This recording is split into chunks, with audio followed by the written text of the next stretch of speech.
Hello students, welcome to the official platform of Vedant Academy. My name is Jyoti and we are doing NCERT series 9th to 12th. And this is the part 2 of we are doing Nazism and Rise of Hitler. So today we are going to discuss about Rise of Hitler.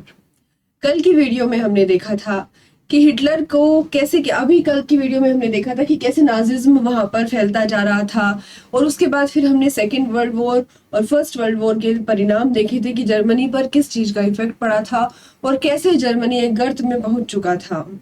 वहां पर financial crisis इतने ज्यादा हो गए थे कि लोग कुछ भी काम करने के लिए तैयार थे।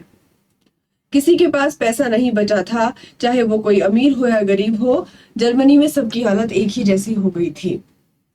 तो फिर धीरे धीरे उस हालत को सुधारने के लिए, उस हालत को सुधारने का एक मोटिव दिखाने के लिए कैसे वहां पर हिटलर का जन्म होता है, उदय होता है, वह देखना आज की वीडियो में हमारे लिए बहुत इम्पोर्टेंट है। क्योंकि हिटलर का जो उदय हुआ वो आपके जो वर्ल्ड वॉर की जो दुष्परिणाम थे उन्हीं के कारणों से हुआ था। दुष्परिणाम हम कल देख चुके हैं, तो आज हम देखेंगे कैसे हिटलर पावर में आया, कैसे लोगों ने हिटलर के हाथ में जर्मनी की सत्ता सौंप दी गई और हिटलर ने उनको कैसे सपने दिखाए और क्या वे पूरे हो पाए। Let's see the crisis in the economy, polity and society. जो क्राइसिस चल रहा था आपका, वो राजनीति में चल रहा हो, इकोनॉमी में चल रहा हो या समाज में चल रहा हो, form the background to rise of Hitler to the power. उसी ने हिटलर की पावर को उदय होने में उसकी मदद की। हिटलर का जो जन्म था वो हुआ था 1889 में ऑस्ट्रिया में, और हिटलर ने अपना बचपन बहुत ही गरीबी में बिताया था। When the First World War broke out, he enrolled for the army, acted as a messenger in the front, became a corporal and earned medals for bravery. First world war के दौरान, जब हमारा फर्स्ट वर्ल्ड वॉर चल रहा था, वहां पर first world war, उसके दौरान हिटलर ने अपने आप को आर्मी में एनरोल कराया, वहां पर कार्य किया और कार्य करने के बाद उसको ब्रेवरी के बहुत सारे मेडल्स मिले। क्या मिले? मेडल्स मिले। वहां से उसको मेडल्स मिले और यहाँ से थोड़ा थोड़ा लोग उसे जानने लगे। The German defeat horrified him and the Versailles Treaty made him furious. और जब जर्मनी जो है जब हार गई, उससे वो बिल्कुल हिल गया, उससे वो बहुत हिल गया। और उसको जब वर्साई की ट्रीटी में जर्मन लोगों को क्या किया गया, उनकी इंसल्ट करने के तौर पर जर्मनी से उनकी टेरिटरीज छीन ली गई, पॉपुलेशन छीन ली गई, उनको कंपनसेशन के लिए पैसे मांगे गए और जर्मनी की जो हालत की, इस वजह से वह बहुत ज्यादा फ्यूरियस था, बहुत ज्यादा गुस्से में भी था। इन 1919 he joined a small group called the German workers party. अब लोग क्या सोचेंगे, अगर किसी को भी वहां पर जाना है तो उसको एक पार्टी फॉर्म करनी पड़ेगी, एक एसोसिएशन बनानी पड़ेगी कि अब उसे जर्मनी के लिए लड़ना है और जर्मनी को सुपर पावर बनाना है। ठीक है, तो उसने जर्मन वर्कर पार्टी को ज्वाइन किया। He subsequently took over the organisation, और उसने फिर अपने ही मुट्ठी में उसका सारा कार्यभार ले लिया एंड रीनेम्ड इट, और उसको नाम दे दिया national socialist German workers, national socialist German workers. और बाद में यही पार्टी फिर बाद में जाकर कहलाई नाजी पार्टी। मैंने कल भी आपको बताया था, नाजी का मतलब होता है जो हिटलर के सपोर्ट में थे। सो इस पार्टी का नाम बना नाजी पार्टी। इन 1923 में क्या किया, Hitler plan to seize control on Bavaria, march to Berlin and capture power. ठीक है, उसने यहाँ पर आक्रमण कर दिया और बर्लिन की तरफ गया और पावर कैप्चर करने की सोची, लेकिन वो फेल हो गया। उसको अरेस्ट कर लिया गया, उस पर देशद्रोह का मुकदमा भी चलाया गया, लेकिन उसको बाद में रिहा कर दिया गया। ठीक है, तो पहला अटेम्प्ट उसका फेल हो गया, लेकिन उससे वो हिम्मत कहाँ हारने वाला था। उसको तो उसके दिमाग में तो एक बहुत बड़े लेवल पर प्लान चल रहा था। ठीक है, तो अब वो हार गया पहले अटेम्प्ट में। तो फिर उसने क्या किया, The Nazis could not effectively mobilize popular support till early 1930s. और 1930s की शुरुआत तक नाजी पार्टी को एक बहुत ज्यादा बहुमत या बहुत ज्यादा हम कह सकते हैं कि सपोर्ट नहीं मिला। It was during the great depression, और ये कब की बात है, जब नाजिज्म एक मास मूवमेंट बन गया, जब महामंदी का दौर था, ग्रेट डिप्रेशन। हमने कल पार्ट 1 में पढ़ा था कि वॉल स्ट्रीट एक्सचेंज जो यूएसए की आपकी इंटरनेशनल स्टॉक एक्सचेंज जो आपकी कंपनी थी, वो क्या हो गई थी, वो गिर गई थी, वो गिर गई थी। तो इसलिए वहां पर क्या हो रहा था, महामंदी का दौर चला हुआ था। अब तो वो कहीं से लोन भी नहीं ले सकते हैं। तो ये तभी की बात है। तो कैसे बनी वो, कैसे एक मास मूवमेंट बनती चली गई Nazi party. As we have seen after 1929, banks collapsed, banks आपके collapsed हो गई, and businesses shut down, business भी चले गए, workers lost their jobs, workers ने अपनी जो है जॉब जो है उनकी छूट गई, and the middle classes threatened with destitution। अब जो आपकी मिडिल क्लास है वो भी आपकी भूखमरी से या अब क्या मंदी आने वाली है उस सब चीजों से वो लोग भी परेशान हैं कि अब लाचारी और भूखमरी अब उनको भी इफेक्ट करेगी। ठीक है, in such a situation Nazi propaganda steered hopes for a better future. तो इस टाइम पर क्या होता है कि नाजी जो है, नाजिज्म जो है, लोगों में क्या दिखाते हैं, बेटर फ्यूचर। अगर किसी के पास कुछ नहीं है ना, सब कुछ खत्म हो गया है, आप उसके पास जाओ, उससे 2 अच्छी अच्छी बातें करो और उसको उम्मीद दो, एक उम्मीद दो कि नहीं सब अच्छा होगा, ऐसे होगा वैसे होगा, तो वो लोग आपकी बात सुनेंगे, क्योंकि उनको पता है कि कोई रास्ता तो अब बचा नहीं है। तो अगर कोई लोग उनको बचाने की बात कर रहे हैं तो वो क्यों नहीं सुनेंगे। जब वो चारों तरफ से घिर गए तो उन्होंने बात सुननी शुरू कर दी। In 1928 Nazi party got no more than 2.6% votes in Reichstag, the German parliament. German parliament का नाम क्या था, राइस्टेग। इसमें आपको बता दूं मैं कि 1928 के जब वोट्स हुए तो उनको 2.6% से भी ज्यादा वोट नहीं मिले, लेकिन 1932 में, 4 सालों में देखो उन्होंने कितना काम किया। 1932 में it had become the largest party with the 37% vote. देखिए अब 1928 में उनको 2.6% वोट्स भी नहीं मिल रहे हैं, लेकिन 1932 में वो लार्जेस्ट पार्टी बन गई वहां की with 37% votes, with 37% votes, 37% votes. ठीक है, 1932 में, ओके, 1932 में नाजी बन गई, जो नाजी जो पार्टी थी हिटलर वाली, ये बन गई आपकी मेजॉरिटी पार्टी बोल सकते हो आप, या फिर आप बोल सकते हो लार्जेस्ट पार्टी। ओके, और इसी पार्टी को 1928 में क्या मिला, 2.6% वोट्स भी नहीं मिले।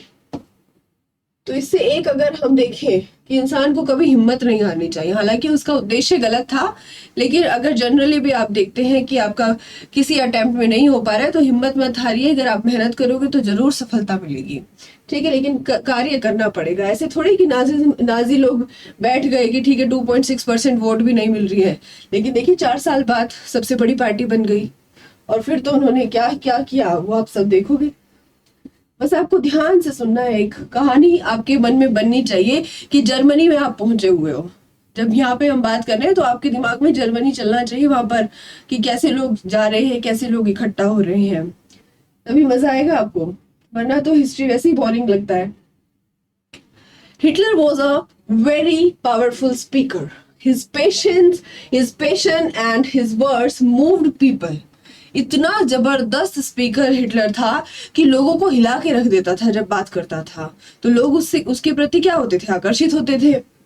He promised to build a strong nation under the injustice of Versailles Treaty and restore the dignity of German people। क्या कहा उसने कि अब वो इकोनॉमिक हालात को भी सुधारेगा, एक मजबूत राष्ट्र बनाएगा जर्मनी को, और जो इनजस्टिस हुआ है, जो डिग्निटी पर सवाल उठाए जर्मन लोगों की, उसका भी बदला लेगा। तो अब लोगों में क्या जगेगा, विश्वास जगेगा। वही हो रहा था वहां पर। He promised employment for those who looking for work and a secure future for youth। उसने क्या प्रॉमिस किया कि अब हम रोजगार देंगे जो काम के लिए देख रहे हैं, और जो वहां का यूथ है, युवा है, उसको एक सिक्योर फ्यूचर देंगे। और क्या चाहिए फिर लोगों को, वहां पे क्या चाहिए। आप लोग भी तो सब इसीलिए पढ़ रहे हो कि एक सिक्योर फ्यूचर हो जाए। अब वो हिटलर वहां पे क्या कह रहा था, ठीक है, I promise you a secure future, तो यूथ भी उसके साथ जुड़ेगा। He promised to weed out all foreign influences and resist all foreign conspiracies against Germany की। ठीक है, अब ये जो फॉरेन इन्फ्लुएंस है या जितनी भी कॉन्स्पिरेसीज हो रही हैं उन सबको जर्मनी से अलग करेगा वो। Hitler devised a new style of politics, उसने अपना पॉलिटिक्स का भी एक अलग ही स्टाइल जो है, एक शैली जो है बनाई। He understood the significance of rituals and spectacle in mass mobilisation. ठीक है, उसको समझ आता था कि कैसे क्या करना है, कैसे मास मोबिलाइजेशन करना है, अगर किसी कहीं पे कुछ फंक्शन हो रहा है या कोई रिचुअल हो रहा है तो किस तरह से मतलब उसको लोगों को अपने अपने साथ लेके आना है। Nazis held massive rally and public meetings to demonstrate the support for Hitler and instill a sense of unity among the people. वो लोग क्या करते थे कि लोगों में एक यूनिटी उनको पैदा करनी है और पब्लिक मीटिंग करनी है सिर्फ इसलिए कि हिटलर का उनको पता चले और हिटलर के बारे में लोग अच्छा सोचे। The red banners with the Swastika, और उनका एक ये देखिए, ये उनका साइन होता था, ये स्वास्तिका वाला उनका साइन होता था, जो हिटलर का नाजिज्म पार्टी का जो साइन था। इसी से वो लोग क्या करते थे, बैनर रखते थे और फिर लोगों को बताते थे जाकर। ठीक है, and the ritualized rounds of applause after the speeches were all part of this spectacle of power। और फिर लोग क्या करते थे, उसके लिए तालियां भी बजाते थे, क्योंकि एज आई टोल्ड यू लिखा हुआ है कि वो स्पीकर बहुत अच्छा था, तो उसे वो पता था कि लोगों को क्या सुनना है। जैसे आप इलेक्शन में देखते हो ना, तो नेता लोग क्या बोलते हैं आपको, वही जो आप सुनना चाहते हो कि रोजगार देंगे, ये देंगे, वो देंगे। हालांकि कौन क्या देता है वो सबको पता चल जाता है, लेकिन उस टाइम पर वो ऐसी बात करते हैं जो आपको चाहिए, है ना। Nazi propaganda skilfully projected Hitler as a messiah. और फिर लोग क्या करने लगते हैं, अब आम इंसान की क्या फितरत हो जाती है, हम लोग क्या सोचने लगते हैं कि अगर कोई हमारे भले की बात कर रहा है तो हम उसे भगवान का अवतार, एक मसीहा बना देते हैं। तो ऐसे ही लोगों ने वहां पर क्या किया, जर्मनी में हिटलर को एक मसीहा का रूप दे दिया। ठीक है, अ सेवियर, जो बचाएगा, as someone who had arrived to deliver people from this distress, कि एक ऐसा मसीहा, एक ऐसा सेवियर जो हमें सारी सिचुएशन से बचाकर ले जाएगा। It is an image that captured the imagination of a people whose sense of dignity and pride had been shattered and who are living in a time of acute economic and political crisis। ये आपको clear ही हो गया है कि वो ऐसा एक time था जब लोगों की ना डिग्निटी बची थी, वो ना इकोनॉमी बची थी, तो वो ऐसी क्राइसिस में जी रहे थे। द डिस्ट्रक्शन ऑफ डेमोक्रेसी, अब कैसे वहां से लोकतंत्र को बिल्कुल ही खत्म किया जाता है। The destruction of democracy। On 30th January 1933, 30 जनवरी 1933 में जो प्रेसिडेंट थे हिंडनबर्ग, उन्होंने क्या किया, हिटलर को एक बड़ी ऊंची post they the. He offered the chancellorship, the highest position in the cabinet of ministers, to Hitler। ठीक है, क्या दे दिया, ऑफर कर दिया चांसलरशिप, उसको चांसलर बना दिया। और चांसलर क्या होता था, the highest position in the cabinet of ministers, highest in the cabinet of ministers. By now, अब ठीक है, अब तो पावर भी हाथ में आ गए, अब तो काउंसिल ऑफ मिनिस्टर्स में भी पहुंच गए वो लोग। अभी तक तो मिलिट्री में था, आर्मी में सर्व कर रहा था, लोगों को जागरूक कर रही थी उसकी पार्टी, लेकिन अब उसको क्या कर दिया गया, अब उसको कैबिनेट ऑफ मिनिस्टर्स की भी सबसे ऊंची पोस्ट दे दी गई। By now the Nazis had managed to rally the conservatives to their cause। Having acquired power, Hitler set out to dismantle the structure of democratic rule। अब उसको पता था कि उसको ये सब डिसमेंटल करना है, जो लोकतांत्रिक रूल चल रहा है सब उसको हटा देना है। और उसके एक फायदा और हो गया उसमें कि वहां पर जो जहां पर वो लोग बैठते थे उस जर्मन पार्लियामेंट बिल्डिंग में, वहां पर आग लग गई। वहां पर आग लग गई तो ये फायर इंसिडेंट हो गया, तो उसकी जो वो जो चाह रहा था वो और जल्दी पॉसिबल हो गया, वो तो खुद ही नहीं चाह रहा था डेमोक्रेटिक रूल वहां पर। ठीक है, A mysterious fire that broke out in German parliament building in February facilitated his move। इसने तो उसके जो रास्ता था और आसान कर दिया, क्लियर कर दिया। The fire decree of 28th February 1933 indefinitely suspended civic rights like freedom of speech। और जो अग्नि अध्यादेश आया 1933 में, उसने क्या किया, freedom of speech, freedom of press, assembly, सब का सब जो भी वाइमर आपके कॉन्स्टिट्यूशन ने गारंटीड किया था वो सब क्या हो गया, सस्पेंड कर दिया गया indefinitely for the indefinite time period. Okay, then he turned on his arch enemies, उसके कट्टर दुश्मन जो कम्युनिस्ट है. हमने कल क्या पढ़ा था कि जो सोशलिस्ट और कम्युनिस्ट थे वो एक दूसरे के कट्टर दुश्मन बन गए थे. तो अब उसके कट्टर दुश्मन कौन थे, क्योंकि वो तो सोशलिस्ट पार्टी के लिए काम कर रहा था, सोसाइटी के लिए काम कर रहा था, तो कम्युनिस्ट को उसने अपना दुश्मन बना लिया. तो उसने फिर क्या किया, most of those were hurriedly packed off to the newly established concentration camps. उनको कंसंट्रेशन कैंप्स में ले जाया गया. The repression of the communist was severe. Out of surviving 6800, 6808 में से arrest files of Desdolf, a small city of 500,000 population, only 1440 were those of communist alone. ठीक है, उसमें से ये कम्युनिस्ट थे. and they were however only one among the 52 types of victim persecuted by Nazis across the country. अब देखिए इसको सुन लेते हैं कि उसने क्या किया, कम्युनिस्ट को क्या करा, एक कंसंट्रेशन कैंप्स के अंदर भेजना शुरू कर दिया. उसमें से बहुत सारे लोग आपके शहर में कम्युनिस्ट थे, उन लोगों को अरेस्ट करना स्टार्ट कर दिया, एक जगह पर बांधना शुरू कर दिया. और कम्युनिस्ट अकेले थे नहीं, उसके कट्टर दुश्मन थे. 52 टाइप्स ऑफ उसने बनाया था और उसमें से एक टाइप थे कम्युनिस्ट. तो देखिए अभी आगे आगे उसने और किस किस लोगों को उसको कंसंट्रेशन कैंप भेजेगा, किस किस को वो अरेस्ट कराएगा और किस किस को वो मारेगा. देखिए कम्युनिस्ट तो सिर्फ उसमें से एक थे, अभी तो 52 टाइप्स ऑफ विक्टिम उसने बनाए थे. कैसे? On 3rd March 1933, the famous Enabling Act was passed, and this act established dictatorship in Germany. अब देखिए डिक्टेटरशिप आ गई जर्मनी में. क्या आ गई? डिक्टेटरशिप आ गई. एक विशेषाधिकार लाया गया वहां पर, और उससे क्या हुआ कि अब जर्मनी में डिक्टेटरशिप चलेगी. ठीक है, तो यहां से कहां से आया ये आया यहां से आपका सेकेंड, ये आपका. ठीक है, इसको क्या बोलते हैं, विशेषाधिकार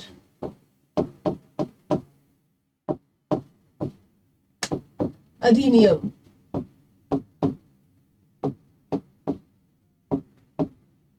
ठीक है, और इससे हिटलर का राज्य वहां पर स्थापित हो गया. All the political parties and trade unions were band, और सारे की सारी political party trade unions ban हो गई, except for the Nazi party and it's affiliates. कि या तो जो उनके साथ मिलकर काम करेंगी नाजी पार्टी के साथ या नाजी पार्टी, अदरवाइज सारी political parties were banned there. The state established complete control over the economy, media, army and judiciary. आपकी इकोनॉमी हो, आपका मीडिया हो, आपकी आर्मी हो, या फिर आपकी जुडिशरी हो, हर तरफ अब नाजी का ही हस्तक्षेप है, उसी का कंट्रोल है. So special surveillance and security forces were created to control and order society in ways that Nazis wanted. अब वहां पर जो आपकी स्पेशल सर्विलेंस पुलिस बनेगी, आपकी जो गुप्त पुलिस आप जिसको बोलते थे, सीक्रेट पुलिस बनाई जाती थी, वो सब किस लिए था, अब जो भी नाजी चाहेगी उसी तरह के लोगों को वो बनाएगी. कैसे कैसे उनकी यूनिफॉर्म होगी, कैसे कैसे वो काम करेंगे, सब उन्हीं के अकॉर्डिंग होगा. सब इसी में दिया हुआ है कि जो रेगुलर पुलिस ग्रीन यूनिफॉर्म में है और जो आपकी स्टॉर्म ट्रूपर्स है वो आपके गेस्ट है, वो एक सीक्रेट स्टेट पुलिस, वो सब इसमें है. द एसएस आपकी protection squads, criminal police, security service, मतलब सारी तरह की जो ये सर्विसेज है आपकी पुलिस से रिलेटेड, वो सब नाजी के हाथों में आ गई थी. And it was the extra constitutional power for those newly organized force that gave the Nazi state its reputation as the most dready criminal state. देखो अब उसने क्या किया. अभी आपको समझ नहीं आया मैंने क्या बोला, लेकिन ध्यान से इसको पढ़ो फिर से. अब उसने पुलिस की कई सारे के सारे अलग चीजें बना दी, सीक्रेट पुलिस बना दी है या अलग अलग पार्टी बनाई, और उसको इतनी ज्यादा पावर्स दे दी गई, इतनी ज्यादा पावर्स दे दी गई कि अब वो एक्स्ट्रा कॉन्स्टिट्यूशनल पावर्स उनके पास है, उनको कोई पूछने वाला नहीं है. किसी को भी मार सकते हैं, किसी को भी अरेस्ट कर सकते हैं, किसी को भी देश से बाहर कर सकते हैं. तो इसीलिए उसको मोस्ट ड्रेडेड स्टेट कहा गया, कि सबसे ज्यादा खूंखार खूंखार स्टेट आया, जो रेपुटेशन गई ना नाजी स्टेट की, वो ऐसी गई कि सबसे खूंखार, मोस्ट खूंखार जो आपका स्टेट बन गया था। पीपल कुड नाउ बी, अब उनको गैस डेपो टॉर्चर, आपके जो चैम्बर्स होते थे उसमें क्या होता था, लोगों को रखा जाता था, टॉर्चर किया जाता था और फिर उनको मार दिया जाता था। कंसंट्रेशन कैंप्स क्या होते थे कि जिसमें लोगों को आइसोलेट किया जाता था, डिटेन किया जाता था without due process of law. ठीक है, कि कोई प्रोसेस ऑफ लॉ नहीं है। अब लॉ का तो नाम ही खत्म हो गया था, जुडिशरी भी उन्हीं के अंडर थी, पुलिस भी उन्हीं के अंडर थी, तो लॉ कहाँ से स्थापित होगा। And typically it was surrounded by electrified wire fences, चारों तरफ से बिजली की वायर्स लगी हुई थी, फेंसेस लगे हुए थे, कैसे निकलेंगे लोग। तो देखिए कितनी बर्बरता वहां पर हो रही थी। तो पुलिस को तो अल्टीमेट पावर्स मिली हुई थी वहां पर। रिकंस्ट्रक्शन, ठीक है, रिकंस्ट्रक्शन, पुनर्निर्माण कैसे होता है। ठीक है, वो जर्मनी का कर रहे हैं, कैसे कर रहे हैं, क्या कर रहे हैं।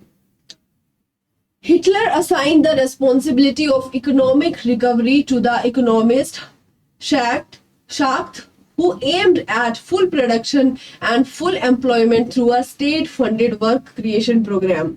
अब जो वहां पे एक साख्त नाम के इकोनॉमिस्ट थे, उनको हिटलर ने अपना पूरा का पूरा जो इकोनॉमिक जिम्मेदारी थी वो सौंप दी गई। उन्होंने कुछ प्लान्स बनाए कि कैसे वो इकोनॉमी को वहां पर अच्छा कर सकते हैं, एंड ये बने पूरे state funded work creation programmes. State funded थे ये programmes, state funded work creation programme. And this project produce the famous German super highways and the people's car Volkswagen. ठीक है, यहाँ से वॉक्सवैगन आपकी पीपल कार का जो है आई, और यहाँ से जो है जर्मन सुपर हाईवेज का भी प्रोजेक्ट सामने आया। In the foreign policy also Hitler required quick successes। Foreign policy में भी उसको सक्सेस मिल रही थी। कैसे, वो पहले तो लीग ऑफ नेशन से उसने अपना पल्ला झाड़ लिया 1933 में, फिर उसने राइनलैंड को रीऑक्यूपाई कर लिया 1936 में, ऑस्ट्रिया को इंटीग्रेट कर दिया, and Germany in 1938 under the slogan, Austria को और जर्मन को इंटीग्रेट कर दिया गया किस स्लोगन में, एक जन एक अंपायर एक लीडर। ठीक है, एक जन एक राज्य एक नेता एक लीडर आप बोल सकते हो। ठीक है, he then went on the West German speaking Sudetenland from Czechoslovakia and gobbled up entire country। ठीक है, उसके बाद वो फिर वहां पर गया, फिर वहां से उसने ये लोगों को ले लिया, फिर gobbled up the entire country। ठीक है, अपनी पूरी कंट्री को उसने क्या कर दिया, पूरा ऐसे मतलब उसने अपने आप को दिखाना शुरू कर दिया कि अब मुझे अपनी जो कंट्री है उसको एक बनाना है, एक बनाना है। In all of this he had the unspoken support of England. ठीक है, अब इंग्लैंड उसको सपोर्ट कर रहा था चुपके से, लेकिन बोल नहीं रहा था। Which had considered the Versailles verdict too harsh. अब इंग्लैंड को क्या लग रहा था कि जो वर्साई में लोगों के साथ हुआ है वो बहुत गलत हुआ है, बहुत ज्यादा सख्ती के साथ हुआ है, हार्श हुआ है, तो इसलिए इंग्लैंड भी चुपचाप देख रहा था। ठीक है भाई, करो जो करना है, जर्मनी वालों जो कर रहे हो करो, तो इंग्लैंड भी चुप था। And these quick successes at home and abroad seem to reverse the destiny of country. अब ऐसा लगने लगा था कि अब किस्मत पलटने वाली है, क्योंकि अब जो है जर्मनी को सक्सेसेस मिलती जा रही थी, इकोनॉमिक तौर पर भी काम हो रहा था, और वो जो है अपनी फॉरेन पॉलिसी में भी एकदम टॉप पे चल रही थी। तो लोगों को लगा था ठीक है अब दिस इज द टाइम कि अब डेस्टिनी चेंज होने वाली है, तो लोग और ज्यादा उसको सपोर्ट कर रहे थे। Then what happened, Hitler did not stop here. वो यहाँ पर भी नहीं रुका, इतना सब कुछ एक्वायर कर लिया, वर्साई ट्रीटी वाली चीजों को भी उसने देख लिया, लीग्स ऑफ नेशन से भी पल्ला झाड़ लिया, लेकिन यहाँ पर नहीं रुका। और जो साख्त है उसने कहा कि हिटलर को बोला कि अगेंस्ट इन्वेस्टिंग ह्यूजली इन रीआर्मेंट की, मतलब कि जो आप ये अपनी फौज में या आर्मी के लिए भी इतना दे रहे हो, हथियारों में दे रहे हो, कि ये अभी ठीक नहीं है, क्योंकि अभी हमारा जो स्टेट है still run on deficit financing, अभी तो हम ही कर्जा लेकर काम चला रहे हैं, तो अभी आप इतना ज्यादा एक्सपेंसेस मत करो। लेकिन हिटलर को ऐसे लोग नहीं पसंद थे जो इतनी कॉशियसली या उसके फैसलों पर इस तरह से बात करे। उसको हटा दिया गया, हटा दिया गया। He was fired. Schacht had to leave. ठीक है, Hitler, because cautious people, however, had no place in Nazi Germany. Hitler chose war as the way out of approaching, और उसको लगता था कि वॉर ही एक ऐसा तरीका है जिससे सब सही हो सकता है. इस इकोनॉमिक क्राइसिस के लिए भी उसको यही लगता था कि जब मैं अपनी सारी की सारी टेरिटरीज ले लूंगा या और ज्यादा टेरिटरीज दूसरे देशों से ले लूंगा तो तभी इकोनॉमिक क्राइसिस जो है वो ठीक हो पाएगा. Okay, resources were to be accumulated through expansion of territory, कि जब टेरिटरी एक्सपेंड होगी तभी रिसोर्सेज भी आएंगे. In September 1939 Germany invaded Poland, और देखिए 1939 में जर्मनी ने पोलैंड पर कब्जा कर लिया. In September 1939, Germany invaded Poland, and this started a war with France and England. और यहाँ से क्या हो गया, फ्रांस और इंग्लैंड के साथ युद्ध शुरू हो गया. फ्रांस और इंग्लैंड के साथ युद्ध शुरू हो गया. In September 1940, a tripartite pact was signed between Germany, Italy, and Japan, strengthening Hitler's claim to international power. अब देखिए जर्मनी, इटली और जापान में एक त्रिपक्षीय समझौता हो गया कि अब वो हिटलर की पावर को और स्ट्रेंथनिंग करने में, क्योंकि वो लड़ रहे थे जो फ्रांस, इंग्लैंड, ये उन सब का अपना भी एक मोटिव था, तो उन लोगों ने क्या किया कि हम जो है आपका साथ देंगे.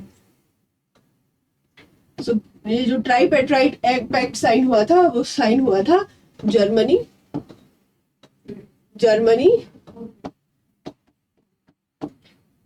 Italy, Japan. फिर यही लोग यूके, फ्रांस, यूएसए के खिलाफ द्वितीय विश्व युद्ध भी लड़ेंगे. And puppet regime supportive of Nazi Germany were install in a large part of Europe, और जो उसके सपोर्टिव थे, ऐसी कठपुतली जो लोग हैं वो बैठे हुए थे वहां पर ऑल ओवर, मतलब कि बहुत सारे उसमें यूरोप में जो नाजी जर्मनी के सपोर्ट में थे. And by the end of 1940 Hitler was at the pinnacle of his power.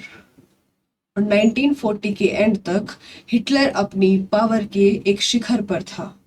एक ऐसा टाइम कि जब हिटलर की वहां पर सिर्फ हिटलर का ही नाम सुनाई दे रहा था. फिर उसे लगा कि अब और थोड़ा सा जीत लिया जाए, जीत का चस्का लग गया उसको लगा कि अब वो सारी दुनिया को अपनी मुट्ठी में कर लेगा.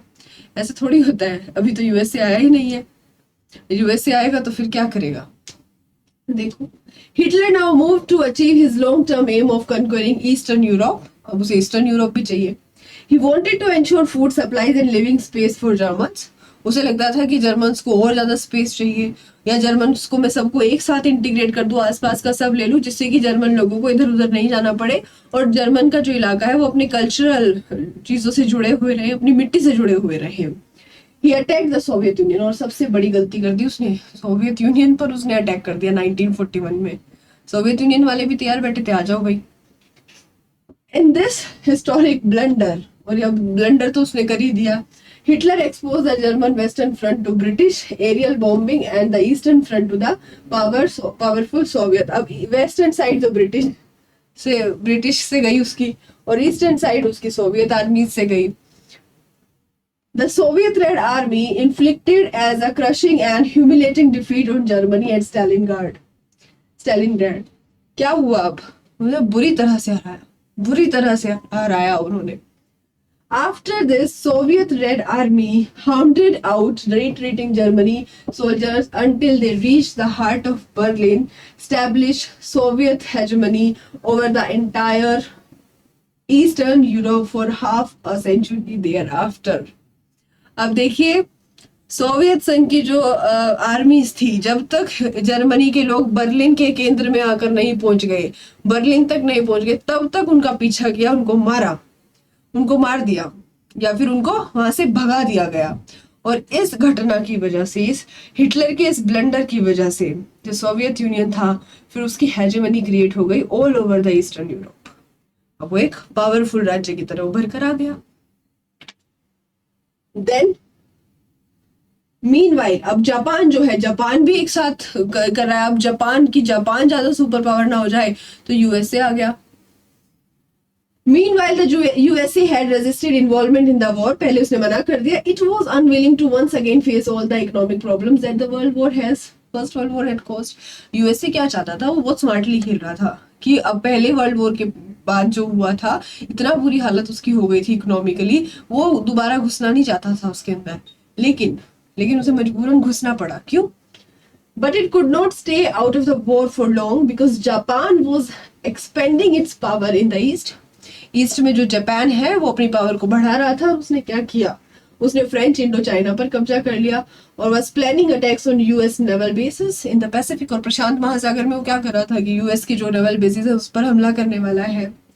तो जब जापान ने अपना सपोर्ट हिटलर को दे दिया और यूएस बेस जो पर्ल हार्बर पे था उस पे हमला कर दिया, तो यूएस भी एंटर्ड हो गया द्वितीय विश्व युद्ध में। And the war ended in May 1945 with Hitler's defeat and the US dropping of the atom bomb on Hiroshima in Japan। अब देखिए हिटलर के चक्कर में जापान ने अपना हिरोशिमा पर भी बम गिरवा लिया।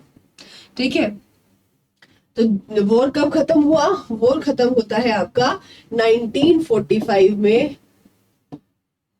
जर्मनी की डिफीट हो गई, जर्मनी हार गया, जर्मनी डिफीटेड, और आप इसको बोल सकते हो हिटलर की हार हो गई। और हिरोशिमा, नागासाकी हिरोशिमा सुनते हैं ना हम, अभी तक भी वहां पर लोग इस तरह से, अभी तक भी वहां पर उसकी रेज जो है, जो बॉम्बिंग हुई थी वहां पर, अभी तक भी लोगों में है। और अभी तक भी वहां पर मतलब जो बच्चे भी पैदा होते हैं अभी तक भी वहां पर अच्छी तरह से नहीं हो पाते हैं वो कम्प्लीटली।